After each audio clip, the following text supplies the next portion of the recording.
حضرت ثابت بنانی رحمۃ اللہ علیہ کے قبر میں نماز پڑھنے کا واقعہ۔ حضرت عطیہ رحمۃ اللہ علیہ فرماتے ہیں کہ میں نے حضرت ثابت بنانی رحمۃ اللہ علیہ کے پاس ایک مرتبہ موجود تھا۔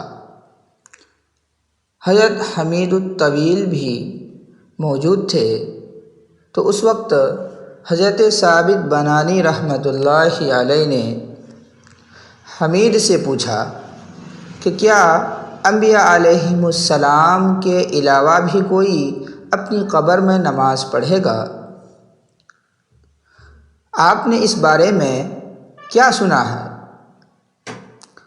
حضرت حمید رحمۃ اللہ علیہ نے فرمایا، کسی اور کے لیے تو ہم نے یہ بات نہیں سنی ہے۔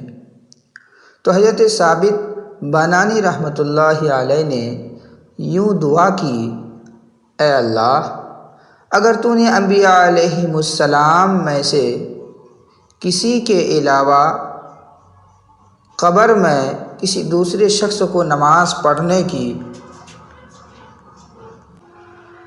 اجازت دے رکھی ہے تو مجھے بھی مرنے کے بعد قبر میں نماز پڑھنے کی توفیق عطا فرما۔ حضرت جبیر رحمۃ اللہ علیہ فرماتے ہیں کہ اللہ کی قسم جس کے سوا کوئی معبود نہیں، میں نے اپنے ہاتھوں سے حضرت ثابت بنانی رحمۃ اللہ علیہ کو ان کے انتقال کے بعد ان کی قبر میں اتارا۔ میرے ساتھ حمید الطویل بھی تھے۔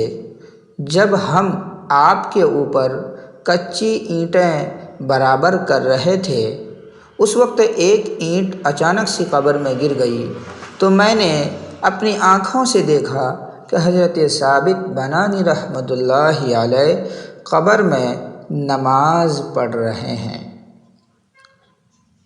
صفۃ الصفوہ میں یہ اضافہ ہے کہ یہ دیکھ کر میں نے اپنے ساتھ والے حمید کو کہا کہ دیکھو یہ کیا ہو رہا ہے قبر میں؟ انہوں نے کہا کہ چپ ہو جاؤ۔ اس کے بعد ہم قبر کو برابر کر کے وہاں سے فارغ ہوئے اور سیدھے حضرت ثابت بنانی رحمۃ اللہ علیہ کی صاحبزادی کے پاس گیا اور جا کر پوچھا کہ ثابت کیا عمل کیا کرتے تھے کہ ان کو یہ فضیلت حاصل ہوئی؟ بیٹی نے کہا کہ کیا ہوا؟ آپ لوگوں نے کیا دیکھا جو آپ اس طرح سے سوال کر رہے ہیں؟ ہم نے ثابت کا قبر میں نماز پڑھنے کا پورا قصہ بتایا تو کہنے لگی کہ میرے والد ماجد صاحب 50 سال سے رات بھر نماز پڑھتے رہے، اللہ کی عبادت کرتے رہے، اور جب آخری شب ہوتا تھا تو آپ یوں دعا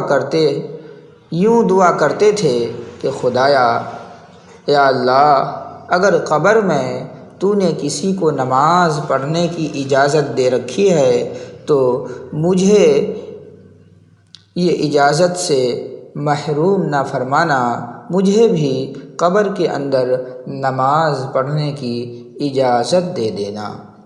سو اللہ تعالیٰ نے ان کی دعا رد نہیں فرمائی بلکہ قبول فرما لی ہے، اور یہ منظر جو تم نے قبر کے اندر دیکھا یہ وہی دعا کی قبولیت ہے۔